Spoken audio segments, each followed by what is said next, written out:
Здравейте, хора! Днес ще ви разкажа какво значи Лабубо. Лабубо е вид плюшена играчка.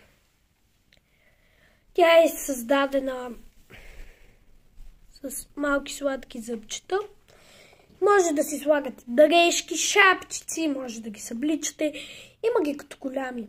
Това е ръчна изработка. Аз съм я направил. Поръчал съм си истинското и когато ми дойде след 3 седмици, пак ще ви го покажа. Затова за сега, дано сте разбрали какво значи Лабубо. Ако не съм ви казал или не сте гледали други мои клипчета, това се нарича Лабубо и съм си поръчал оригиналното.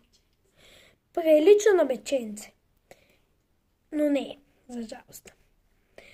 И трябва да ме последвате, да се абонирате и всеки път ще получавате известие за ново клипче.